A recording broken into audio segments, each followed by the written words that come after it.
안녕하세요. 안녕하세요. 예, 반갑습니다. 오늘 이렇게 미사 하게 됐는데요. 조금 더 많은 분들이 와셨으면 좋았을 텐데 여러 사정이 있어서 이렇게 조촐하게 하게 되는 것 같습니다. 그러면 오늘 시작 기도 하도록 할게요. 성부와 성자와 성령의 이름으로 성모성 한번 하고 제가 하는 기도를 함께 마음속으로 새기시면 되겠습니다. 은총이 가득하신 마리아님 기뻐하소서. 주님께서 함께 계시니 여인 중에 복되시며 태중의 아들 예수님 또한 복되시나이다.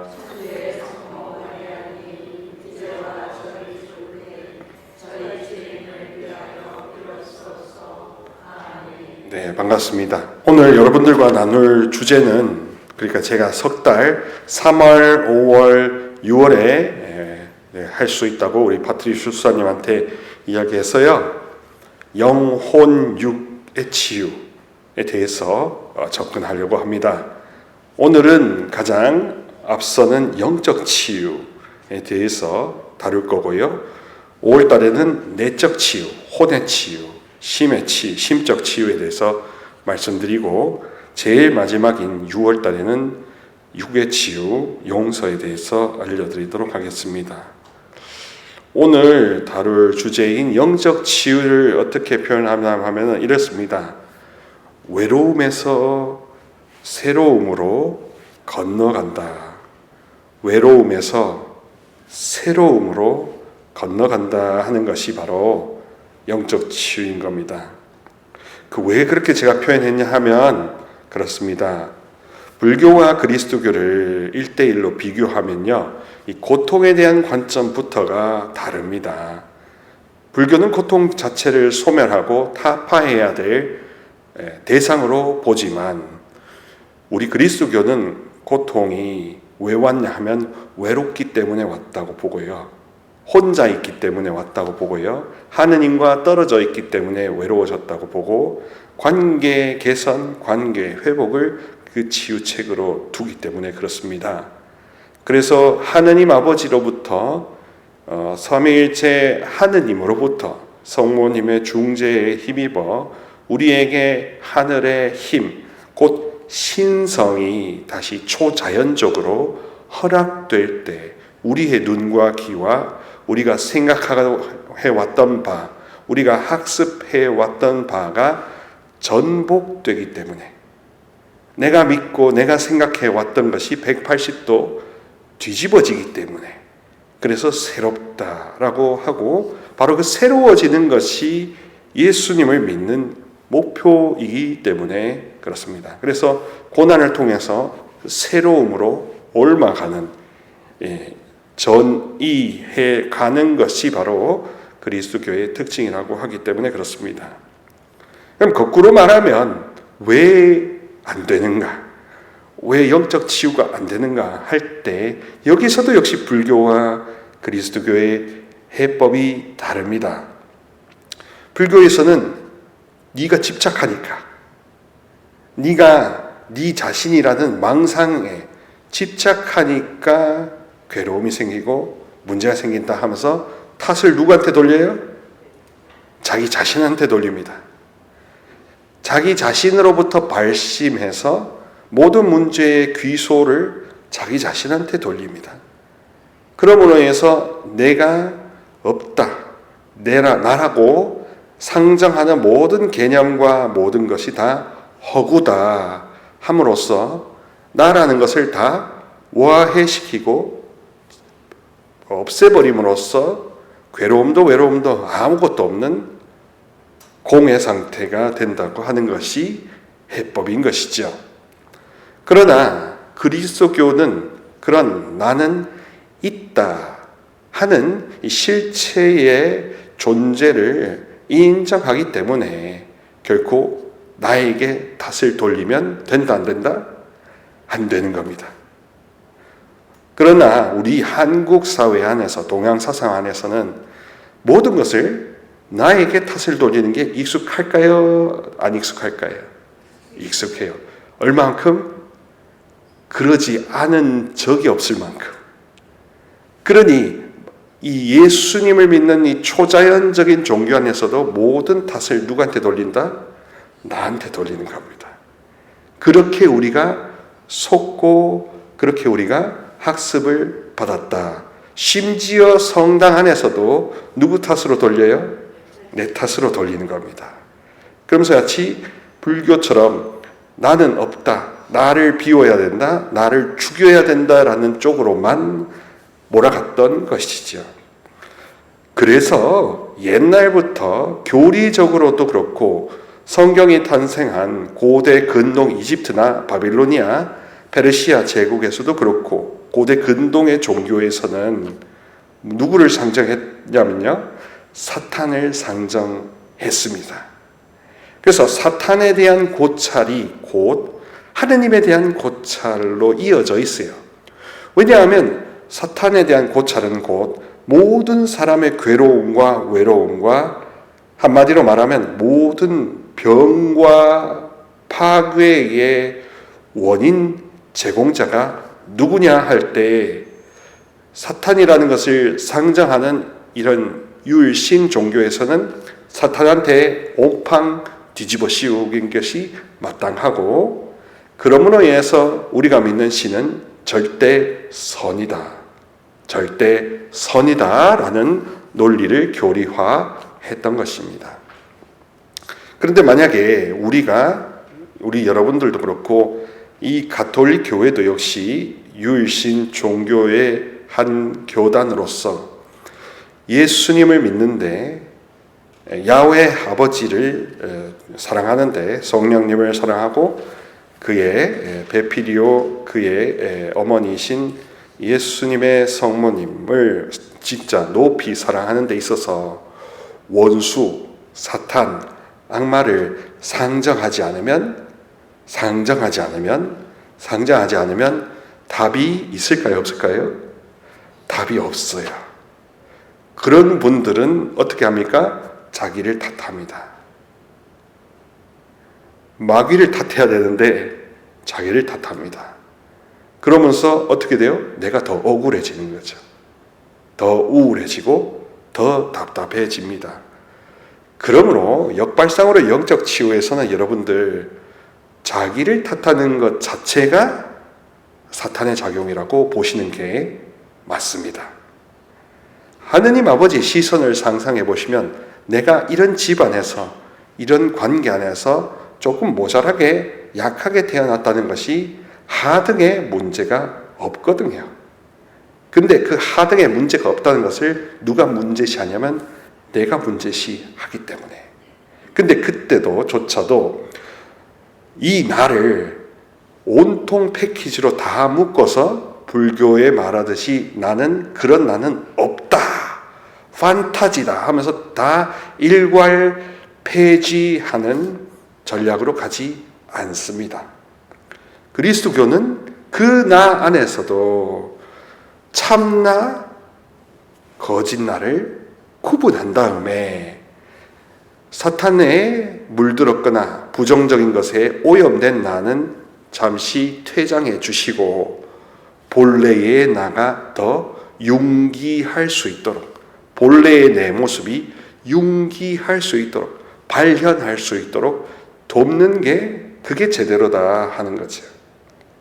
그러므로 그것이 죄라면 죄를 용서받고 죄에서 풀려나고 죄를 짓게 만드는 모든 원수, 사탄, 마귀 세력을 거룩하신 예수님의 이름으로 함께 싸워 나가는 것이 어쩌면 가톨릭의 본질적인 영성이라고 해도 전혀 틀린 말이 아닙니다. 그러면 세례를 받고 견진을 받고 이 모든 것이 다 어떻게 보면은 그리스도의 강력한 군사가 되는 사관학교 졸업을 계속 해 나간다고 해도 됩니다. 여기서 또 하나 속으시는 게 바로 세상의 능력주의적인 사고방식입니다. 세상의 능력주의적 방식은 어떠냐 하면 자격증 있어요? 능력 있어요? 은사 있어요? 그런 식으로 뭔가 뭔가 들이내밀 스펙이 있냐는 것을 묻는 겁니다. 그래서 스펙이 있냐 없냐에 따라서 없으면 꺼지라, 찌그러져 있어라 함으로써 자기는 힘없고 약하고 능력 없고 쓸모없는 그리스도의 군사요 용사라고 생각하게 마련입니다. 그런데 여기에 모순이 뭐냐 하면 성모님이 주신 묵주기도의 은사에 대해서는 생각해 본 적이 없는 겁니다. 왜냐하면요, 묵주기도 자체에 허락된 강력한 은사 중에 하나가 정화와 치유의 은사거든요. 어떠한 악도, 어떠한 루치펠 같은 고급된 두목 어두움도 이렇게 감아서 다 지옥불로 던지실 수 있도록 주신, 모두에게 주신 용사의 무기가 묵주 기도 그 자체의 은사이거든요.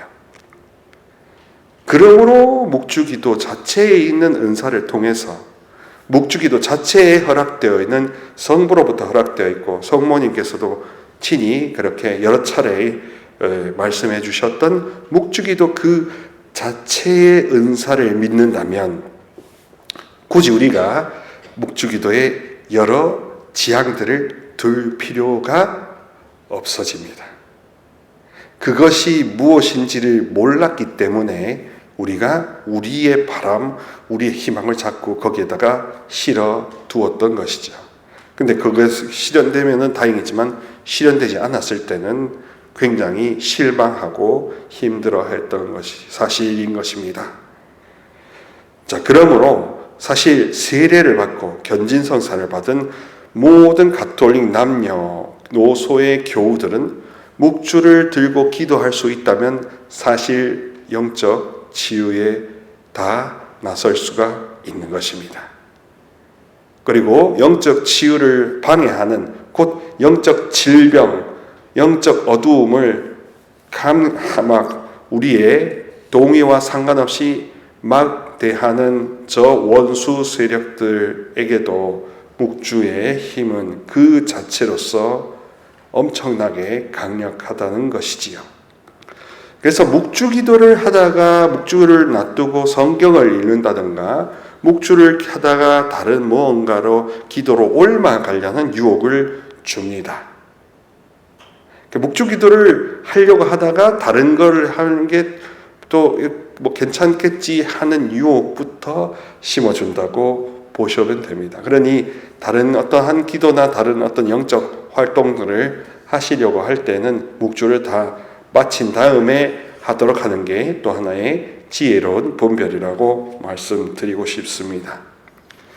그래서 결론이 여러분 모두가 영적 치유의 초대받은 거고 그 치유를 위하여 스스로 묵주를 들고 기도하면 된다는 것이고 더욱이 감사한 것 어떠한 힘을 들여서 이렇게 해주십사 저렇게 해주십사라는 지향을 넣을 필요가 없다는 것입니다. 왜냐? 묵주기도 자체 안에 내재되어 있는 은사의 그 특징이 정화와 치유이거든요. 그러니까 묵주기도 자체를 그냥 순수하게 꾸준히 끝까지 바치는 것만으로도 충분히 될 수 있습니다.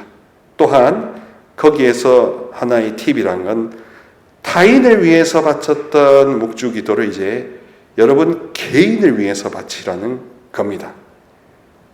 지금 시대의 상황들을 보시면 너무 암담하고 우울할 뿐더러 사람들이 하기에 많은 기도의 방법들과 정보들이 제공되어 있지만 정작 뭐가 뭔지 몰라서 헷갈려 하죠. 그렇기 때문에 역설적으로 이렇게 발상을 전환하면 됩니다. 단순하게 해보자. 아무것도 치우치지 않고 그 자체의 맛이 무엇인지를 한번 경험해 보자라는 차원에서 제일 먼저 시도하는 게 묵주기도를 하루에 한번 달아가지고 한 100에서 200단 정도 바쳐보시면 될 겁니다.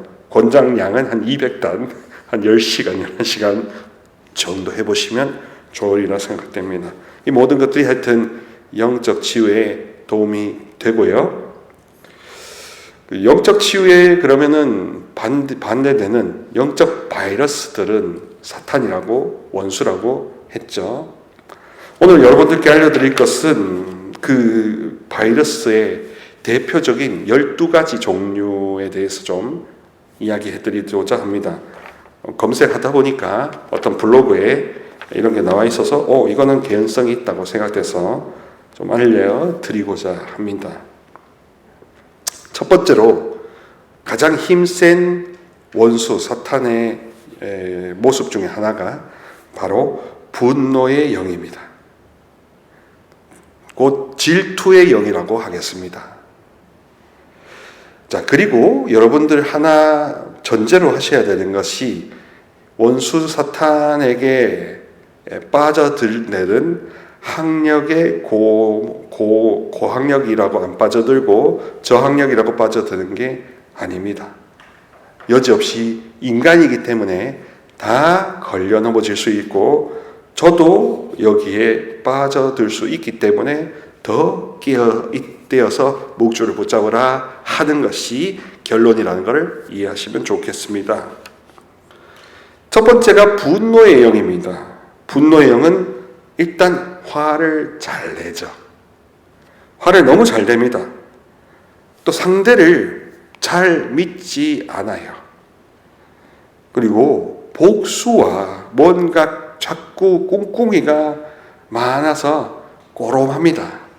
진짜 꼬롬합니다. 경쟁심이 많고 입에서 모든 눈빛에서 어떻게 하면 비판할까, 어떻게 하면 비난할까 하는 그런 날이 서 있는 표정들을 많이 짓습니다. 그래서 이 질투의 영, 분노의 영에 사로잡힌 사람이라면 항시 그 모든 말투나 눈빛이나 그 사람들 주변의 사람들이 모여들지 않는 그런 안타까움이 있습니다. 역시나 자신이 여러분들이 혹시라도 질투의 영, 분노의 영에 자주 사로잡히신다면 묵주를 잡고 이 분노의 영이 어디서부터 기인하는지 성모님께 뿌리를 알려달라는 하나의 지향만을 갖고 묵주기도를 일정 기간 계속 바쳐보시면 됩니다. 언제까지? 성모님이 알려주실 때까지. 여기에는 5일, 100일, 54일 이런 거를 제한을 두지 않습니다. 그리고 않는 게 맞습니다. 그리고 너무나 오랫동안 내가 묻혀 살아왔기 때문에 상처와 이런 어둠의 공격 때문에 나의 본래 모습이 묻혀 있었기 때문에 그 묻혀 있었던 더미를 그 퇴비 더미를 다 덜어낸다는 차원에서 보자면 얼만큼 기도해야 될지는 해봐야 아는 것입니다. 그래서 항상 분노에 차 있고 마음에 안 든다. 그런 마음에 안 드는 사람들, 또 마음에 안 들어 하는 그런 언사가 있는 사람들, 그런 사람들에게 혹시라도 조언을 해주실 수 있다면 묵주를 한번 기도를 꾸준히 한번 바쳐보라 해서 그가 받아들인다면 할렐루야, 그에게도 이제 해방의 치유가 임하게 될 것입니다. 그리고 여러분, 원수 세력의 가장 근본적인 목적은 바로 파괴, 단절에 있다는 점, 사랑의 애정 결핍을 아주 공고하게 만들어버린다는 것이 문제요. 치유는 사람을 몰랑몰랑하게 만들어줘서 굉장히 사고나 말에서 유연한 점이 도드라진다는 것이 있습니다. 질투의 영이 첫 번째였다면 두 번째는 바로 거짓의 영입니다. 거짓의 영은 남을 조정하고 자기의 감정은 숨깁니다. 그리고 거짓이 낳고 거짓이 겉을 낳으니까 말에서 너무나 진실이 안 드러납니다. 그리고 여러분, 거짓말이 밥 먹듯이 하잖아요. 그럼 그 사람한테는 거짓말 탐지기가 반응하지 않습니다. 진실을 이야기하던 사람한테서 거짓말이 잠시 뜩 하면은 이게 막 심계항진 막 두근두근된다든지 이런 거지만 사이비 교주나 다른 분들은 거짓말이 워낙 밥 먹듯이 되어 있기 때문에 자기가 거짓을 이야기하는데도 자기는 진실을 이야기한다고 그렇게 학습이 돼 있잖아요. 또 그렇게 속이잖아요. 그게 일상화되어 있잖아요. 거짓말 탐지기가 전혀 반응을 하지 않을 정도입니다. 그만큼 강한 거짓의 영이 그를 사로잡고 종살이 노예살이 했다는 뜻이지요. 세 번째는 음란의 영입니다. 이 음란의 영이 엄청나게 힘이 셉니다. 그리고 음란의 영은 사실 기본 메뉴라고 봐도 됩니다. 기본 메뉴. 비유가 적절하진 않지만 어떠한 햄버거 세트를 하면 기본 메뉴로 감자튀김이 따라온다든지 이러잖아요. 음란의 영은 홀로 오지는 않습니다. 음란의 영은 사실 이 모든 11가지를 다 데리고 오는 어떻게 보면 사다리의 영이라고 할 수 있겠죠. 음란의 영과 거짓의 영은 당연히 합작해서 불륜을 만들어낼 수 있고 또한 입에 담을 수 없는 성적 범죄도 일으킬 수 있으며 음란의 영이야말로 사람을 한 방에 훅 보내는 최고가 됩니다. 그리고 교회 안에서도 음란의 영으로 인해서 교회 조직이 엄청나게 타격을 입는 것, 또 미국의 어떤 교구는 음란의 영 소화성이 때문에 교구 전체가 파산하는 경우도 있고요. 그래서 이 성적 타락, 하느님 대신에 자기의 섹슈얼리티를 숭배하거나 타인을 착취하는 그런 것, 이 음란의 영이 굉장히 무서운 사탄의 영 중에 하나입니다. 그 네 번째가 바로 무속의 영이 됩니다. 신접의 영이라고 할 수 있겠죠. 손금을 본다든지 별자리를 본다든지 혈액형 특성, 그리고 좀 그렇진 않지만 심리 유형이나 이런 걸 갖고 사람을 자꾸 판단하고 단죄한다면 그것도 자기 안에 교만과 다른 영이 있을 수 있고요. 그리고 이 무속의 영을 자주 접한 사람들은 특징적으로 굉장히 싸합니다. 쉽게 말하면 그 영혼이 알라스카보다 더 차갑다는 뜻입니다. 형제 자매 여러분, 여러분들은 경험을 하셨을지 모르지만 그렇습니다. 어느 장소에 갔는데, 어느 성당에 갔는데 기도나 사랑이 통하지 않으면 굉장히 춥다는 느낌을 받을 수 있습니다. 쏴합니다. 그 지역의 본당 신부님이 문제가 많다든지 하여튼 분란이 많은 곳에 가면 굉장히 냉기를 느낄 수가 있습니다. 이 점을 많이 보거나 혹은 이 성사를 보고 고해 성사를 하지만 여전히 어떠한 강남의 어떤 무슨 도령이나 어떤 사람한테 계속 정기적으로 점을 보는 신자가 왜 없겠어요? 그죠? 그리고 그런 신자가 자기만 데리고 가는 게 아니라 좋다고 홍보를 하고 다닐 수도 있지 않습니까? 게다가 여러분 유튜브, 저는 요즘에 채널 추천 하나 누른다고 아주 바쁜데 뻑하면 뜨는 게 무속인들입니다. 그리고 우리 윤석열 대통령님 혹은 이재명 대표, 김건희 여사, 김정은 누군가의 사주나 날짜를 갖고 그 미끼용으로 신점의 결과는 해가지고 아주 자극적인 썸네일로 사람들이 손가락이 가게 호기심으로 낚시를 하잖아요. 그런 모든 것들을 사실 원천적으로 접촉하지 않는 게 당연할 겁니다. 그리고 심지어 교회에 공인받은 구마사제라고 할지라도 원칙적으로 구마은사는 사실 준성사라고 해서 성사에 버금가는 은사로서 주는 것이지 구마은사가 있다 해가지고 대번에 야 덤벼 했다가는 죽습니다. 옷을 벗깁니다. 몰아가지고 그 사제를 곤란에 처해가지고 할 수 왜 없겠습니까? 음란의 영과 짜고 쳐서 어떤 자매나 이런 사람들을 기도해 주다가 탈이 나도록 할 수 있는 것이 엄청난 똑똑한 어둠의 영들이 계략이기 때문에 그렇습니다. 그리고 요즘에 또 아프신 젊은 자매들, 연세 드신 자매님들이 피해의식, 피해망상도 꽤 있을 수 있잖아요. 그러면 자기한테 했던 이야기를 틀어서 법정 형사소송을 걸 수도 있는 거죠. 그러나 천만다행으로 우리나라 형사법 안에서는 언어적인 추행, 언어적인 모욕은 민사고 터치가 들어가거나 사람을 만지기 시작한 후부터는 형사라고 합니다. 그래서 사제로도 손을 그 어린이든 누구한테나 어떤 여성한테 신체적인 접촉이 있었으면 그때부터 문제가 생기기 시작할 수 있는 거죠. 왜? 이런 영들의 부비 트랩에 넘어갈 수 있기 때문에. 그래서 진짜 갈수록 신부 생활하기 아주 어렵습니다. 아마 김현장 정도는 끼고 해야 될 것 같은 겁니다. 그만큼 이 음란의 영은 기본 메뉴다. 그리고 은사가 있고 기도 좀 했다고 하는 그 자만의 영이 들어감으로써 그런 사람도 쉽게 딱 끊어서 넘어뜨릴 수 있다. 그러므로 이제 완전한 겸손, 가난, 사부님을 본받는 내 것은 아무것도 없고 나는 아무것도 할 수 없다.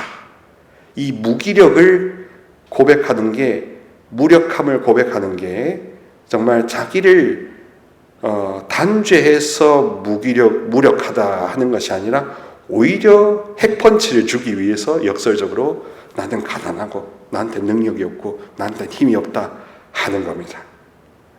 그러면은 그런 겸손, 그런 용서, 그런 사랑이라는 주님의 성품은 어떤 루치페리아의 족속도 가질 수 없기 때문에. 그래서 마귀들이 제일 싫어하는 성품을 우리가 함양할수록 마귀들의 공격을 우리가 스스로 이겨낼 수 있는 면역력이 세진다는 것입니다. 그래서 용서하라는 것을 의무적으로 보시기보다 치유적으로 보신다면, 자가치유적으로 보신다면, 관계치유적으로 보시면 용서는 약이 될 수 있을 겁니다. 이해가 보면 안 되죠. 어떻게 이해가 됩니까? 저도 이해가 안 되는데. 근데 이해가 안 되는데도 불구하고 거기에 오랫동안 묶여 있을 필요가 없다는 것을 순간 떠올린다면 내가 나를 스스로 치유할 수 있습니다. 영적 치유. 이렇게 질투의 영, 거짓의 영, 음란의 영, 무속의 영까지 있었으면 다섯 번째가 이제 미혹의 영. 저는 고아의 영이라고 표현하고 싶습니다. 고아의 영이라는 표현이 좀 어색할 수도 있는데요. 쉽게 말하면 고립의 영이라고 할 수 있습니다. 그러니까 고아의 영, 고립의 영, 미혹의 영은 뭔가 어떤 다른 길로 막 쏠리게 만듭니다. 그런 다음에 관계를 닫아버립니다. 그래가지고 자기 혼자만 외톨이, 이 어떤 단체나 어떤 과정이나 안에서 나 혼자 코너에 몰리는 것 같은 그런 경험들 한 번 이상씩은 다 해보셨을 겁니다. 그럴 때 그 사람들을 탓할 수 있죠, 충분히. 근데 또 반대로 생각하면 그 사람들이 문제가 아니라 그 사람들을 조정하는 이 고아의 영, 이 미혹의 영들의 악을 생각하면서 기도로 조금 견뎌내실 수도 있을 겁니다. 그러니까 사탄 원수 악마를 우리가 상정하고 인정할수록 제3의 전혀 생각하지 않았던 솔루션이 생김으로써 마음의 평화를 일찍 회복할 수 있습니다. 사탄을 인정했더니 평화가 일찍 찾아온다. 너무 참 역설적이고 맞지 않은 건데 예수 그리스도를 믿는 종교에서는 그게 맞다는 겁니다. 그리고 이단 사이비와 정통의 차이는 바로 여기에 있습니다. 이단 사이비는 예수님을 대적할 수 있는 동급의 악신이 있다고 생각하는 겁니다. 그러나 정통에서의 악마로는 사탄은 예수님 발 밑에 있는 겁니다. 그러므로 크게 보면 하나인데 윤리적인 선택으로 보면 둘이 되는 거죠. 무슨 뜻인지 아시겠죠? 크게 보면 하느님 밑에, 발 밑에 있는 루치펠과 사탄의 세계인데, 지옥의 영들인데, 그러므로 결코 이길 수 없는 건데, 단지 선택의 차원에서 두 가지 중에 하나를 고를 수 있다 해서 윤리적 이원론이라고 표현합니다. 그리스도교의 모든 정통 교단들은 이 윤리적인 이원론을 이야기합니다. 그게 정상입니다. 근데 이단 사이비는 예수나 마리아를 대치하거나 쳐낼 수 있는 등급의 다른 악신을 상정함으로써 진짜 형이상학적으로 실제하는 이원론이 생겨서 그래서 덤벼드는 겁니다. 통일교나 다른 데서도 아담이나 그런 쪽에 있는 걸 자기가 대체할 수 있다 함으로써 아담의 타락한 것을 문선명이라는 분이 자기가 대체할 수 있다 하면서 자기가 모든 여자들과 이렇게 혼인관계를 맺어야 그래야 된다 하면서 이런 식으로 이제 실제적인 이원론으로 악신의 세계로 이제 인도해버리는 거죠. 그러나 정통 교단에서 말하는 이원론, 둘 중에 하나는 하느님과 사탄의 능력은 비교할 수 없지만 하느님을 따를 것이냐 사탄의 노예가 될 것이냐 하는 것은 우리 의지적 선택에 달려있다 하는 이 담론은 굉장히 건전하고 당연한 것이다 하는 겁니다. 그래서 같은 둘 중에 하나를 고르는 건데 아예 대체해서 악신의 성모님 이상으로 그 자리에 갈 것이냐 하는 것들도 나와 있던 거 좀 참조하시면 되겠습니다. 여섯 번째 어두움은 슬픔의 영입니다. 우울의 영이라고 하겠죠. 이 우울의 영이 들어올수록 누구를 탓해요? 나를 탓합니다. 누구를 공격해요? 나를 공격합니다. 그리고 이 슬픔의 영 안에는 둘 중에 하나인데 완벽주의로 인한 슬픔이 있을 수 있고 엄청나게 사랑을 받지 못한 단절로 인해서 애정 결핍으로 해서 슬픔의 영이 나올 수 있습니다. 그리고 슬픔의 영이 있을수록 과거에 묶여 있을 수밖에 없겠죠. 미래가 보일까요? 미래가 미래가 보이지 않습니다. 그래서 슬픔의 영을, 우울의 영에 붙잡힌 사람일수록 자꾸 자기의 실책만을 분석하고 내가 그러지 말았어야 되는데 하는 강력한 죄책감에 시달린다는 겁니다.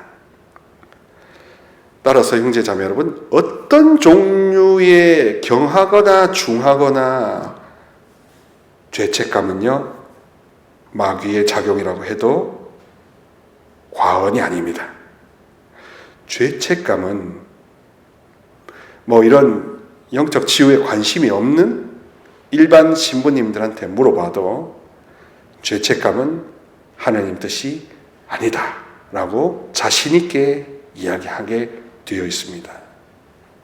그리고 제가 말씀드렸다시피 윤리적 이원론인 하느님과 사탄, 악마의 작용에서는 이 모든 죄와 부정적인 것을 사탄에게 다 탓을 100% 돌림으로써 거꾸로 모든 하느님의 선하심과 좋으심, 그분의 완성을 향한 이 섭리의 해피엔딩을 100% 신뢰하게 만드는 겁니다. 하느님이 고난도 겪게 하시고 기쁨도 겪게 하셔서 마침내는 파이널에 행복하게 해피엔딩을 이끌으실 것이다 하는 믿음을 우리에게 주려고 하면 역설적으로 악마론이 필요악으로 정말 필요하다는 것이지요. 그래서 슬픔의 영, 자기 탓을 하는 온갖 죄책감이나 과거에 묶여있는 이 올무를 두고 나를 탓하는 사람은 내 모자람과 내가 받았던 상처를 탓한다면 속고 있는 거라고 해도 당연하라고 할 수 있습니다. 그래서 거기에서 빠져나올 수 있도록 예수님 이름으로 나를 용서합니다. 예수님, 그를 용서합니다. 이게 이해가 되니까 용서하는 게 아니라 선포하는, 한마디로 공격하기 위해서 용서한다고 일부러 고발하는 겁니다. 진짜 어둠의 작용이라면 용서한다고 총질을 하면, 용서라는 총질을 하면 그 어둠이 무너지게 되어 있다. 또한 이 모든 것들이 누구 때문에 되는 건가 하는 게 알쏭달쏭 하시면요, 최고의 분별 방법은 용서합니다라고 해보는 겁니다. 그를 용서합니다. 내 아들을 용서합니다. 그래서 용서합니다 해서, 끝까지 해서 용서합니다 해서 이게 쉽게 마음이 가벼워지거나 많은 용서의 선포를 통해서 한다면, 그러면 그 이전에, 용서 선포하기 이전에 마음 상태는 내 마음이 아닌 거죠. 올바른 마음도 아닌 거죠. 어두움이 이 12가지 영 중에 하나인 이 슬픔의 영과 다른 영들이 줬던 묶여있는 상태, 죄의 종살이라고 바오로가 표현하는 그 상태였던 것입니다. 7번째는 병약함의 영이라고 하겠습니다. 우리가 병마라고 할 때 그 마도 악마의 마입니다. 그래서 병마라고 할 때 그냥 단순하게 병마와 투병한다, 싸운다는 게 아니라 실제로 어떤 병은 어두움이 주는 병이 됩니다. 여기에서는 전제가 되는 게 당연히 의학적인 팩트를 100% 인정하고도 발견되지 않는 것을 말하는 거죠. 실제로 심리학적이든 다른 병이든 병을, 원인을 밝혀낼 수 없는 병들이 너무 많다고 합니다. 오직 영적인 문제이기 때문에 그것조차도 우리 가톨릭 신자 입장에서는 예수님의 이름을 자주 부르고 성모님과 함께 로사리오를 많이 바쳐보는 게 더욱더 필요하다고 하겠습니다.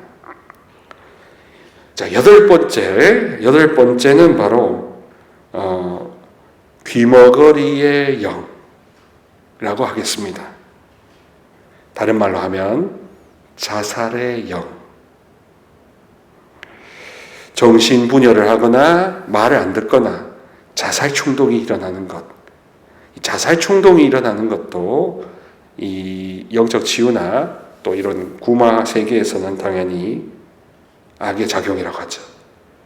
그게 내가 나쁜 것도 아니고 하느님의 뜻은 더더욱 아니며 온통 이 사탄에게 그 탓을 100% 돌려야 문제가 해결이 되는 것입니다. 그래서 이 귀머거리의 영 들리면 다른 사람의 조언, 아무리 다른 사람이 하는 기도가 흡수가 될까요, 안 될까요? 하나도 안 됩니다.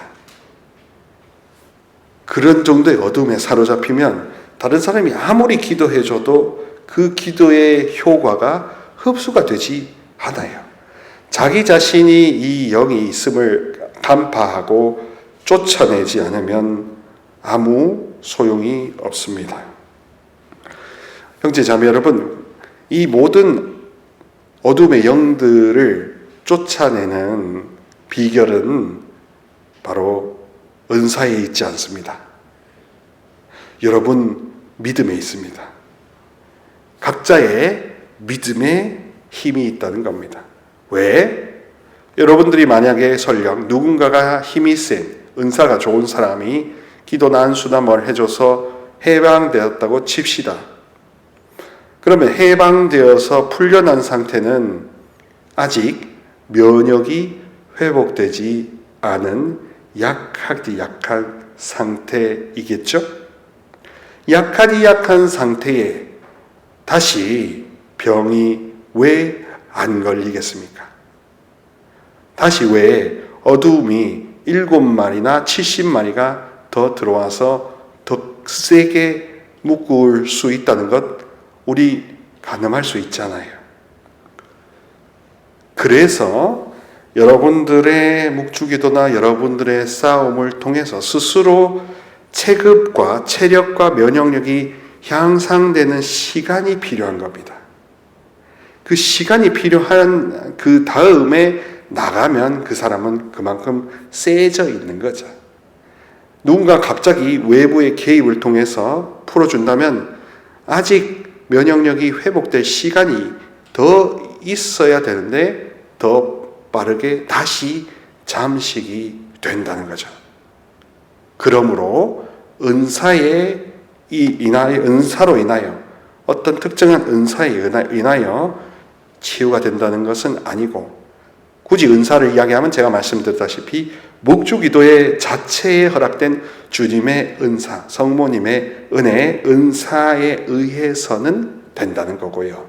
또 내가 믿고 그 은사를 믿고 나의 믿음으로 어두움을 물리치는 이 묵주기도의 이 싸움을 통해서 내가 스스로 모양 먹듯이 단단해지는 시간이 필요하다 하는 겁니다.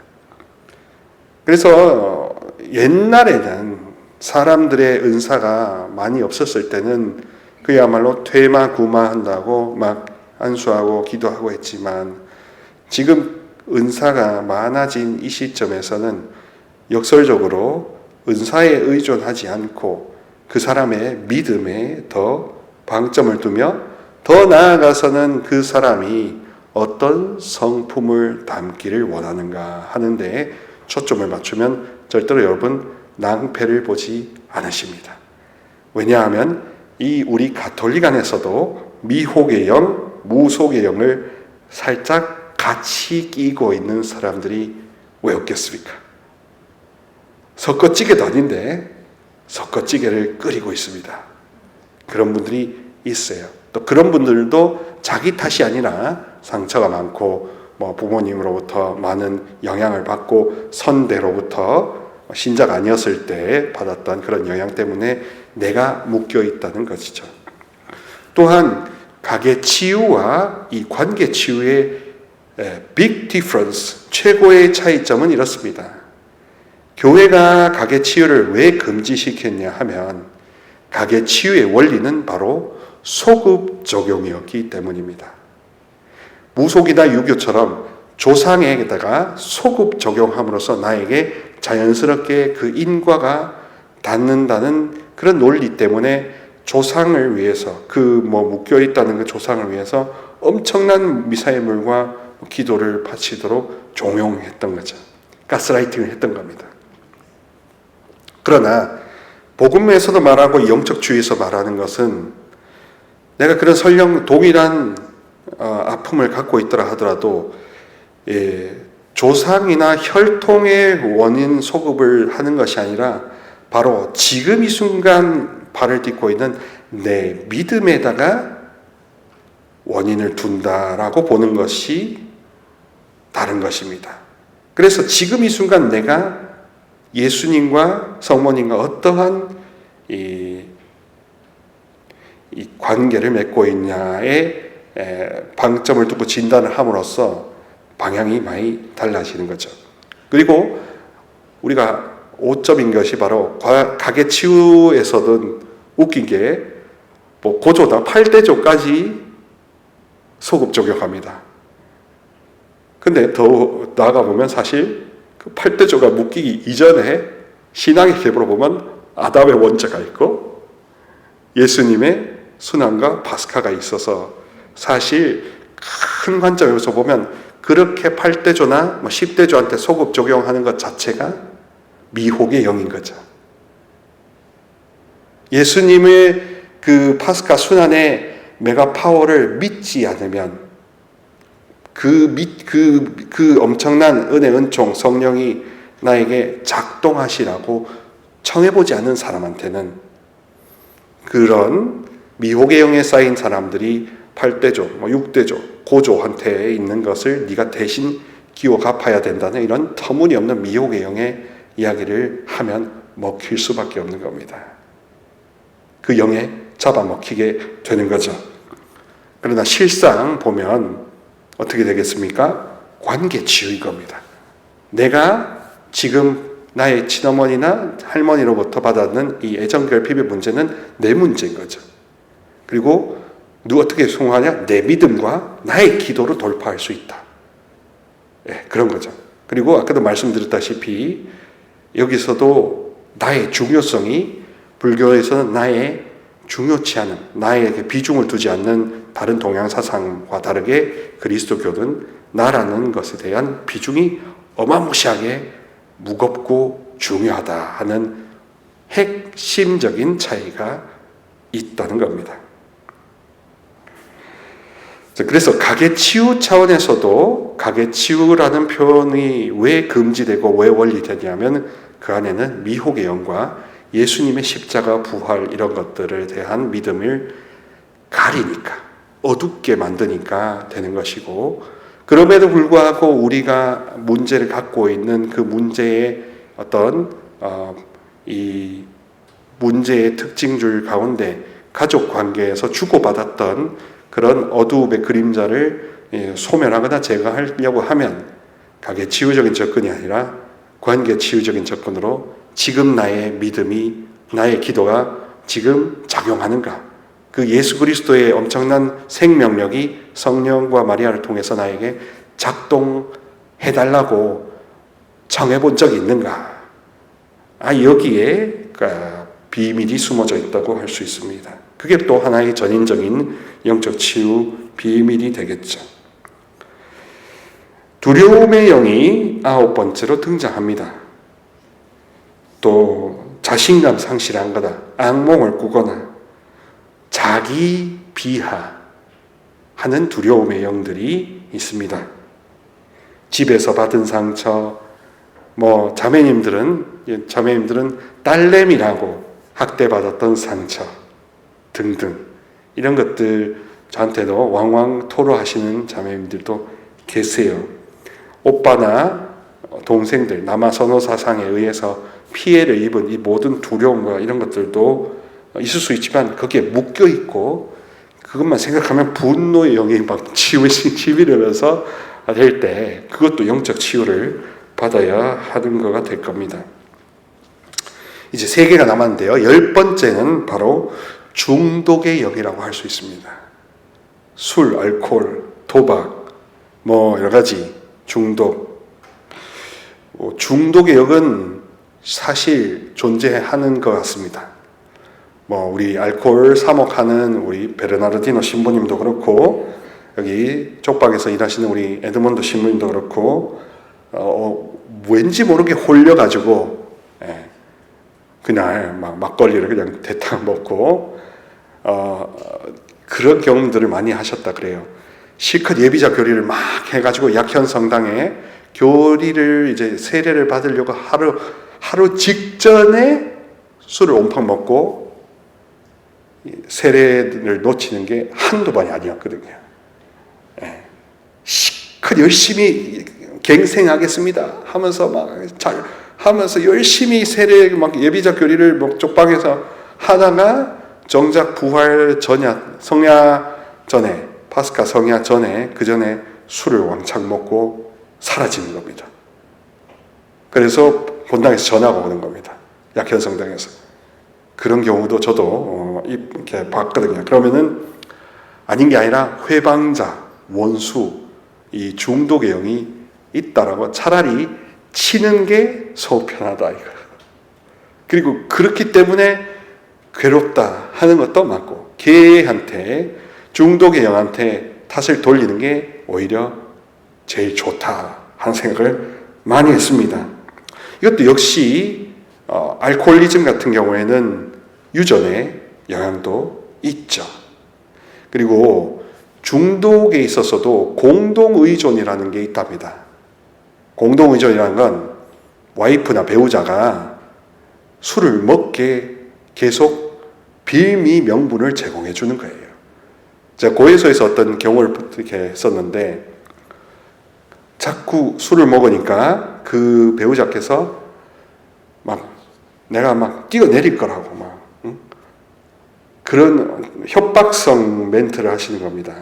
근데 그게 공동 중독이에요. 협박성 멘트를 하면 어떻게 됩니까? 내가 네 때문에 술 먹는다 하고 방조를 하는 꼴이 됩니다. 술을 먹는 사람, 알코올 먹는 사람은 사실 뇌가 망가졌기 때문에 판단을 할 수 없어요. 그럼 판단을 할 수 없기 때문에 내가 집을 나간다라는 어떤 위협성, 협박성, 예방적인 그런 언사가 그래 잘못했어 라고 하는 게 아니라 그러니까 네 때문에 내가 술이 더 땡긴다라고 함으로써 사실 공동의존을 시킨다고 합니다. 와이프의 히스테리나 어떤 경우에서는 술을 아예 짝으로 사주는 경우도 있다고 해요.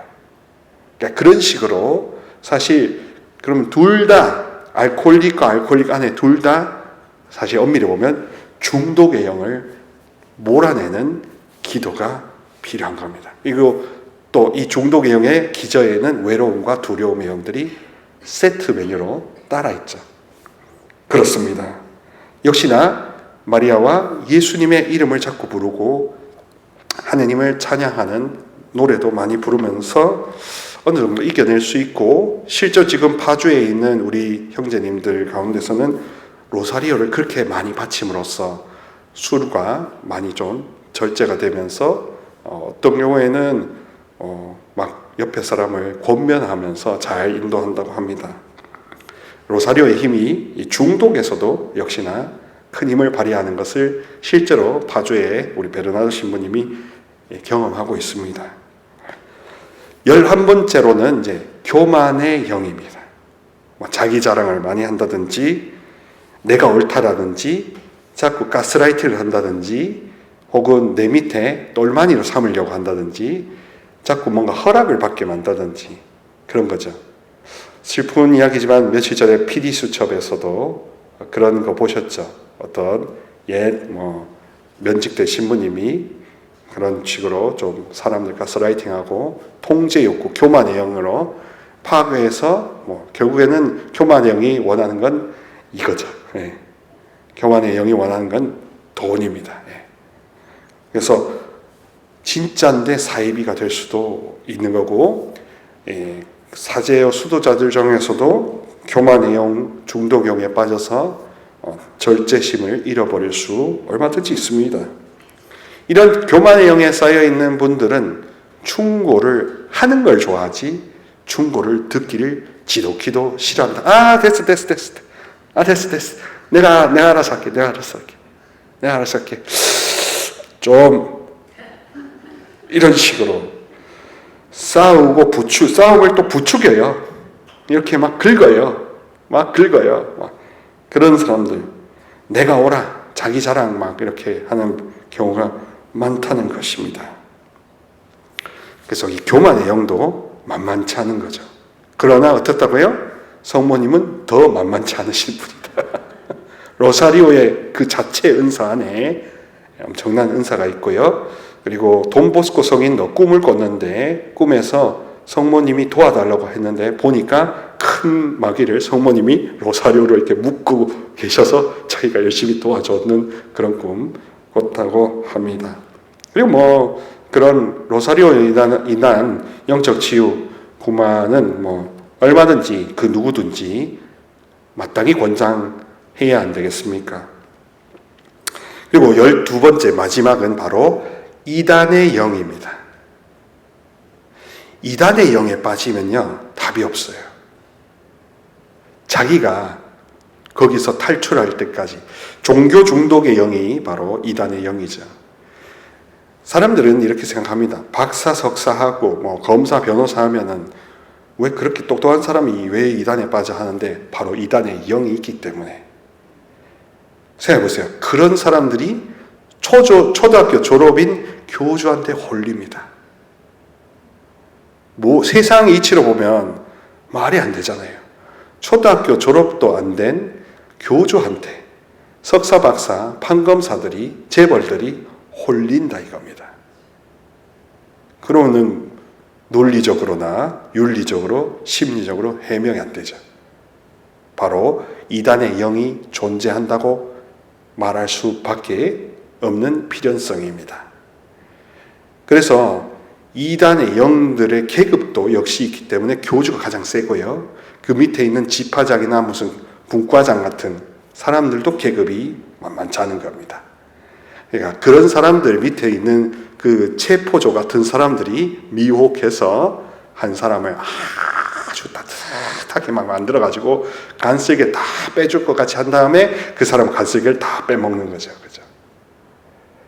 미혹의 영, 이단의 영이, 중독의 영이, 슬픔의 영이, 이 모든 것들이 합세해서 완전 트랜스포머로 합체된 게 바로 이단의 영이라고 하겠습니다. 무속의 영은 말할 것도 없고 거기서 빠져나가는. 그러니까 이제 그게 국가화된 게 저기 북한 아닙니까, 그죠? 그래서 예수님을 반대하고 교회를 반대하는 적그리스도, 어떤 교회는 프리메이슨이라고 하기도 하는데 이런 적그리스도의 이단의 영이 있다 해도 됩니다. 그리고 너무 슬픈 현실이 뭐냐 하면 가톨릭 교회 안에 이제 이단의 영들이 활동을 많이 하고 있습니다. 그러면 어떻게 되냐면 가톨릭 교회 안에 있는 이단의 영은 예수님을 반대한다기보단 서로가 서로를 반대하는 겁니다. 내부 갈라치기에 앞장서는 겁니다. 그래서 어느 사제, 어느 수도자, 어느 누군가, 어느 회장, 그런 사람들의 갈라치기를 하는 게 바로 이단의 영이라고 해도 되겠습니다. 곧 분열의 영이겠죠. 계속 보십시오. 교황님을 필두로 하는 모든 주교들이 서로 교황님의 찬성 반대파로 막 이렇게 싸울 수 있고, 또 주교님이 주교님에게 거스르고 사제가 사제를 거스르고 신자가 사제를 거스르고 사제가 신자를 거스르고, 이런 식으로 어떤 차원에서의 이 가톨릭이라는 이 일치된 모습을 반대하는 이단의 영이 활동을 많이 할 것입니다. 그러므로 역설적으로 성모님의 그 일치화합, 친교, 다락방기도 체납골로부터 시작해서 파티마에서 호소하시는 성모님의 하나 되어라, 기도 많이 해라 하는 것이 너무 절실해지는 시대가 더 빨리 오고 있습니다. 사랑하는 여러분, 그러면은 이 모든 12가지 영이 있을 때 어떻게 내가 진단을 하는가까지만 알아보는 이렇게 말씀드리고 끝내도록 하겠습니다. 내가 하나님의 말씀을 일부러 접해보는 겁니다. 그리고 하나님 말씀으로 그 사람을 테스트해보는 겁니다. 말씀의 글자 그대로. 그때 그 사람의 반응을 보는 겁니다. 어둠의 영들은 말씀의 반응을 안 할 수가 없죠. 그래서 그 사람의 언어 습관도 같이 보는 겁니다. 특히나 비판하거나 두려워하거나 용서하지 않는 그런 혀의 습관을 보면 그 사람하고는 거리를 약간 두셔야 건강합니다. 스스로 보호하시는 것이 필요한 셈입니다. 그 사람이 아무리 지위가 본당 신부님이라고 하더라도 안타깝지만 건강한 거리감이 필요하더라고요. 그리고 건강한 거리감을 두기 위해서 자꾸 어두움은 반대로 끌어들이려고 하지 않겠습니까? 그러므로 단교하는 기도가 필요합니다. 저 어두움과 제 안에서 작용하는 어두움을 예수님 끊어주세요. 마치 우리가 세례갱신식 부활 때 죄악을 끊어버립니다, 마귀를 끊어버립니다 하는 것이 너무 당연하게 전례 안에 차지하듯이 일상으로 그거를 가져오는 겁니다. 끊어버립니다. 저 신부님과 제 안에 있는 어두움이 연합할 수 있다는 것을 염두에 두고 끊어버립니다. 일단 끊어버립니다 하고 계속 기도를 선포해 보는 겁니다. 또 이분법적으로 생각하느냐 안 하느냐를 보시면 됩니다. 흑, 백, 선, 악, 이런 식으로 이분법적으로 생각에 갇혀 있는 사람들은 사실 어두움에 묶여 있을 수 있습니다. 성령에 잡혀 있으면요, 둘이었다가도 또 하나로, 때로는 하느님과 통할 수 있고 또 둘로 나눌 수 있고, 이렇게 융통성이 있거든요. 이렇게. 근데 어두움에 사로잡힌 사람은 이분법에 딱 고착이 돼서 거기서 헤어나오지를 못합니다. 그런 사람들은 상처가 많을 수 있고, 또 그런 사람과도 여러분 교제를 하실 때 건강한 거리감이 얼마든지 요구된다는 겁니다. 그래서 우울한지 그런 기분도 살피시고요. 또 망상, 피해의식, 죄송합니다를 너무 많이 남발한다든지 그런 자존감이 낮은 사람, 그런 사람들을 한번 보시면서 일단 거리감을 두되 또 그 사람을, 그 나를 건강하게 만든 다음에 그를 위한 기도까지 확장될 수 있고 또 이렇게 권면해 줄 수 있다면 좋겠습니다. 그래서 사랑하는 우리 여러분, 말씀을 더욱더 접할수록, 말씀의 글자 그대로를 자주 접할수록, 말씀의 글자 그대로를 접한다는 것은 자꾸 이해하거나 생각하려고 하면 거기에 마각이기 때문에, 그래서 일부러 생각을 안 해보는 훈련이, 단순한 훈련이 필요하고, 자기 자신의 자아를 이렇게 자꾸 작게 만드는 것이 지우다 하는 것도 이해하시면 되겠습니다. 왜 프란치스코가 가난을 그렇게 강조했냐 하는 것은, 거꾸로 생각하면 이 힘센 사탄은 자꾸 자기를 부풀려서 크게 만들어서 힘을 과시하고 그 사람을 지배하려고 하기 때문에 그 반대로 달려갈 때 정말로 제대로 회복될 수 있고요. 그런 차원에서 프란시스칸 회개라는 것은 회복이라고 표현하면 됩니다. 관계의 회복이라고 표현하면 되고, 이런 큰 바이러스들이 작동되는 것을 알아차리고 즉시 자기를 성모님께 맡기는 사람이 바로 훌륭한 사람, 프란시스칸 영성을 아는 사람, 영적 치유를 제대로 아는 사람이라고 볼 수 있습니다. 어렵지 않으셨나요, 혹시? 조금 어려우셨으면 혹시라도 궁금하면 저희 루케시오 TV 구독, 좋아요, 알람 설정, 영상 공유를 통해서 자주 반복해서 시청하시면 좀 더 실전적인 차원에서 도움을 얻으실 수가 있습니다. 마귀를 끊어버립니다. 죄악을 끊어버린다는 세례경신에 꼭 부활 때만 하는 게 아니라 일상에서 계속 함으로써 교회가 인준한 이 텍스트를 일상의 기도로 자꾸 가져옴으로써 더 큰 유익, 은총 얻으시기를 바랍니다. 성모송 바치고 마치도록 하겠습니다.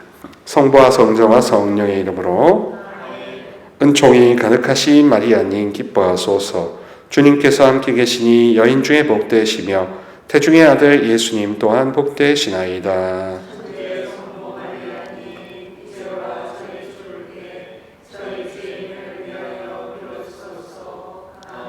평화의 모우여,